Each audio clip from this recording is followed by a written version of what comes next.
ఇంకింతకన్నా ఏమిటి? ఇంకా దారుణమైన విషయం ఏమిటో తెలుసా అండి మీకు? ప్రపంచంలో ఇప్పటికీ మీరు ఎక్కడికి వెళ్ళండి, దక్షిణ భారతదేశంలో తమిళనాడు దేవాలయాల్లో 63 మంది నాయనార్లలో ప్రముఖంగా ఉంటారు జ్ఞానసంబంధారు. ఆయన తండ్రి, ఆయన కూడా మనలా జన్మించారు జ్ఞానసంబంధారు. జ్ఞానసంబంధారు తండ్రి గారి పేరు శివభక్త హృదయుడు, తల్లి గారి పేరు భగవతి. వాళ్ళిద్దరికీ లేక లేక ఒక పిల్లాడు పుట్టాడు. ఆ పిల్లాడిని తీసుకుని కొంచెం పెద్దవాడయ్యాడు, నడుస్తున్నాడు. ఒకనాడు తండ్రి గారు దేవాలయంలో ఉన్నటువంటి కోనేటిలో స్నానం చేసి సంధ్యావందనం చేసుకుందామని వెడుతున్నాడు. పిల్లవాడు వెంటబడ్డాడు. నాన్నగారు నేను వస్తానన్నాడు. సరే తీసుకెళ్ళాడు తండ్రి గారు. తీసుకెళ్లి స్నానం చేసి ఆయన ఆ నీటిలో మునిగారు. మునిగేటప్పటికా ఒడ్డున కూర్చున్నాడు పిల్లాడు. వాడికి ఒక్కసారి భయం వేసింది. అమ్మో నాన్నగారు కనపట్టలేదు, నీళ్లలో మునిగిపోయారు అనుకున్నాడు. అనుకుని ఆయనకి ఏం చెయ్యాలో తెలియలేదు. ఆయన ఏదో అఘమర్షణ మంత్రం చెప్పుకోవడం కోసమని ఆ నీళ్లలో మునిగాడు. అమ్మో నాన్నగారు కనపట్టలేదనుకున్నాడు. అంతకుముందు నాన్నగారు చెప్పినటువంటి మాట ఒకటి జ్ఞాపకం వచ్చింది. అంతకుముందు గుళ్ళోకి వచ్చినప్పుడు నాన్నగారిని అడిగాడు, ఆ గుడి గోపురం మీద వాళ్ళిద్దరు ఎవరండి అని అడిగాడు. ఒరే నీకు నేనెలా తండ్రినో ఈ సమస్త జగత్తుకి ఆ తోణిపురీశ్వరుడైన పరమేశ్వరుడు తండ్రి. ఆ పక్కనుందే పార్వతీదేవి, ఆవిడ అమ్మ. ఎప్పుడు కష్టం వచ్చినా నువ్వు నాన్నగారండి అని పిలిస్తే నేను పరిగెత్తుకొస్తున్నానే, అలా లోకంలో ఎవరికైనా కష్టం వచ్చినప్పుడు ఆర్తితో వాళ్ళని పిలిస్తే వాళ్ళు వచ్చి తీరుస్తారా అందావిడ అని చెప్పేవాడు ఆయన. ఈయన ఏడుస్తోటి చూశాడు. వాళ్ళిద్దరు కనపడ్డారు. నాన్నగారు చెప్తూ ఉండేవారు, ఆయన్ని పిలిస్తే వస్తాడని చెప్పారు నాన్నగారు. ఇవాళ నాన్నగారు కనబట్టలేదు, నీళ్లలో మునిగిపోయారు అని వెంటనే అమ్మా అయ్యా పార్వతీ పరమశివ, పార్వతీ పరమశివ అన్నాడు. ఎక్కడుంది నిజాయితీ? మనం చేస్తే పూజ విగ్రహాలని చూస్తాం, ఆయన విగ్రహాలని చూడలేదు, అమ్మవారిని అయ్యవారిని చూశాడు. పిల్లవాడు కదా, కాపక్షం ఎక్కడుంది అని చూసి అరిచేసరికి కదిలిపోయాడు అంతటి పరమశివుడు కూడా. గబగబా వృషభవాహనం ఎక్కి అమ్మవారిని తొడ మీద కూర్చోబెట్టుకుని వచ్చేసాడు. వచ్చేసి పిల్లవాడు ఏడుస్తున్నాడు. గబాలన వాడిని ఎత్తుకుని, అలా చూస్తావేం పార్వతి, పిల్లవాడు ఏడుస్తుంటే నీ స్తన్యాన్ని బంగారు గిన్నెలో పిండి ఆ పాలు పట్టు పిల్లవాడికి అన్నాడు. అంటే ఆవిడంది ఏమిటో చాలా తేలిగ్గా చెప్పేస్తున్నారు. వీడికి పాలు పడితే ఏమొస్తుందో తెలుసా? శివజ్ఞానం వస్తుంది. పట్టణ అంది. ఏమొస్తే నాకెందుకో, వాడు పిల్లవాడు. అమ్మా నాన్న అమ్మా నాన్న అని మనం ఉన్నామని నమ్మి ఏడ్చాడు. మనని చూసి పట్టేసేయి అన్నాడు. అంతే. అమ్మ వెంటనే ఒక బంగారు గిన్నెలోకి తన స్తన్యాన్ని పిండి వాడికి పాలు పట్టేసింది. పట్టి మూతి తుడిచింది. శంకరుడు కళ్ళు తుడిచాడు. వాడు ఆ పాలు తాగి కూర్చున్నాడు హాయిగా. ఇంతలో తండ్రి లేచాడు, ఒళ్ళు తుడుచుకున్నాడు, పంచకట్టుకు వచ్చాడు ఆయన. వీళ్ళిద్దరూ మళ్ళీ గోడ మీదకి వెళ్ళిపోయారు కామ్గా. వెళ్ళిపోయిన తర్వాత ఈ పిల్లాన్ని ఎత్తుకున్నాడు ఆయన. ఎత్తుకుని పాపం గుళ్ళోకి ఎడుతున్నాడు. వీడు ఒక్కొక్క మంటపం దాటుతుంటే ఒక్కొక్క పత్తికని చెప్తున్నాడు. పత్తికం అంటే తమిళనాడులో ఏమిటంటే, ద్రవిడ భాషలో చెప్పాలి అంటే అదొక దండకంలా ఉంటుందన్నమాట. ఒక్కొక్క పత్తికని చెప్పేస్తున్నాడు. వాడు లోపలి ప్రాకారాల దగ్గరికి వెళ్ళేటప్పటికీ 2 చేతులతో భజన చేస్తూ పార్వతీ పరమేశ్వరుల మీద స్తోత్రం చేస్తుంటే వాడి చేతులు కందైట, ఎర్రబడ్డాయిట. ఎర్రపడితే చూడలేకపోయాక పార్వతీ పరమేశ్వరులు, ఒరే మా కోసం స్తోత్రం చేయడంలో ఆ చిన్ని చిన్ని చేతులు ఇలా ఇలా కొడుతూ ఉంటే చూడలేక పైనుంచి చిడతలు పడేశారట. ఆ చిడతలు పట్టుకుని పెద్దవాడయ్యేంత వరకు జ్ఞాన సంబంధం ఆ చిడతలు మోగిస్తూనే ఉండేవారు.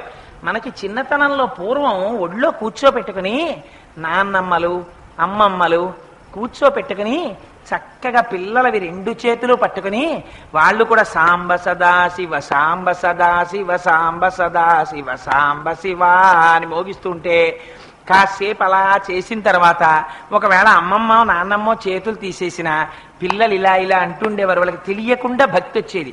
ఇప్పుడు అమ్మమ్మకి నాన్నమ్మకే టీవీ వదలదు, ఇంకా పిల్లలకేం చెప్తుంది ఆవిడ? పిల్లలతో ఏం చేయిస్తుంది? వాళ్ళకే టీవీ కావాలి. అందుకని అదిగో అది భక్తి అంటే. అందుకని ఒక్కసారి పిలిస్తే పరిగెత్తుకుంటూ వచ్చాడే. అమ్మ ఇలా పాలిచ్చినంత మాత్రం చేత అంత జ్ఞానం వచ్చిందే. ఆ అమ్మ ఏమివ్వలేదు. ఎంత పూజలు చేశారు వీళ్ళందరూ చెప్పండి. వీళ్ళందరూ ఎంతంత పూజలు చేస్తే పరమశివుడికి సంబంధించినటువంటి జ్ఞానాన్ని అమ్మవారిచ్చింది. బుద్ధిమంతులై పరమభక్తితో ఒక్కసారి అమ్మా అని పిలిచారంతే. పిలవగానే మధుక్షీర ద్రాక్ష మధురి మధురీణా పణితయ. నువ్వు కూడా నీ జీవితంలో ఒక్కసారి అమ్మవారిని అలా దర్శనం చేసి తెల్లటి కాంతితో కూర్చున్న అమ్మవారి వంక చూసి ఈ శ్లోకం పరమ పవిత్రం, జ్ఞాపకం పెట్టుకోండి. శంకరాచార్యుల వారు జాతియందు కృపత్యేత మనకిచ్చారు. ఆడ మగ పిల్ల పెద్ద ప్రతి వారికి శ్లోకం నోటికి రావాలి, తప్పులు లేకుండా చదవాలి. ఇందులో ఒక గమ్మత్తుంది ఆ శ్లోకంలో. ఆ శ్లోకంలో అక్షరాలు మారాయా వ్యతిరిక్తార్థాలు వస్తాయి. అందుకని తప్పులు చదవకుండా చక్కగా చదవడం నేర్చుకుని చిన్న చిన్న పిల్లల దగ్గర నుంచి అలవాటు చెయ్యండి. స్నానం చెయ్యగానే ఒక్కసారి అమ్మవారి దగ్గరికి వెళ్ళి ఆ కట్టుకున్న తువ్వాలతోటో అందులో బాలల భక్తికి అమ్మవారు పొంగిపోతుంది.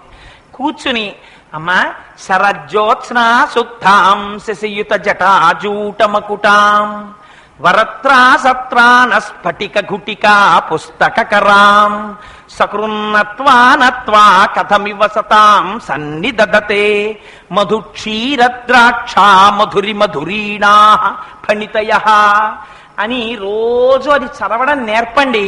మీరు 1,000,000 రూపాయలు ఇచ్చినప్పుడు మీ మనవడిని రక్షించుకున్న కన్నా ఈ ఒక్క శ్లోకాన్ని మీ మనవడికి మీరు నేర్పారా, వాడి జీవితాన్నంతటిని మీరు రక్షిస్తారు.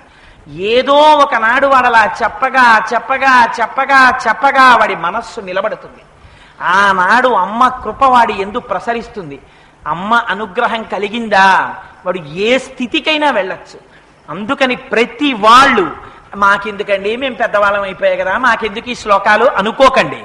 జ్ఞానము కావాలి కదా, భగవత్ సంబంధమైనటువంటి జ్ఞానము ఆత్మజ్ఞానము లోపల స్థిరపడడానికి అది ప్రసరించడానికి పరమ హేతువైనటువంటి గొప్ప శ్లోకాన్ని ఇవాళ శంకర భగవత్పాదులు మనకి కృప చేశారు. అందుకని అందరూ నా విజ్ఞాపన తప్పులు లేకుండా చదవడం మాత్రం ఈ శ్లోకాన్ని అలవాటు చేసుకోండి. ఇదొక శ్లోకం. దృశాద్రాఘీయస్యా దరదలిత నీలోత్పల రుచ దవీయాంసం దీనం స్నపయ కృపయా మమపి శివే అనేనాయం ధన్యో భవతి నచతే హానిరియత వనే వా హర్మ్యే వా సమకర నిపాతో హిమకరః. ప్రతి వారి ఇంటి పూజా మందిరంలోనూ శంకరులు ఉండాలి. ఆదిశంకరులు పద్మాసనం వేసుకు కూర్చున్నటువంటి ఫోటో ఉంటే మీ మనవడికి వచ్చి రాని మాటలప్పుడు మీరు తీసుకెళ్లి కూర్చోబెడితే మీరు జపం చేసుకుంటున్నప్పుడు వాడు వచ్చి మీ తొడ మీద కూర్చుని తాతగారండి ఆయన ఎవరండి అని అడిగితే ఆ శంకరుల యొక్క వైభవాన్ని మీరు ఒక్క 10 మాటలు చెప్పి మీరు ఒక్క శ్లోకాన్ని ఇలాంటిది నేర్పారా మీ వంశమే చరితార్థం అయిపోవచ్చు. అంతటి మహాభక్తుడు కావచ్చు, అంతటి మహాపండితుడు కావచ్చు, ఒక గొప్ప కవి కావచ్చు, మహాజ్ఞాని కావచ్చు, లేదా లౌకికంగా పెద్ద పొజిషన్లోకి వెళ్ళి 10 మందికి భిక్ష పెట్టిన వాడు కావచ్చు. అందుచేత ఇవి అమృత గుళికలు, మర్చిపోకండి. ఇవాళ రేపటితో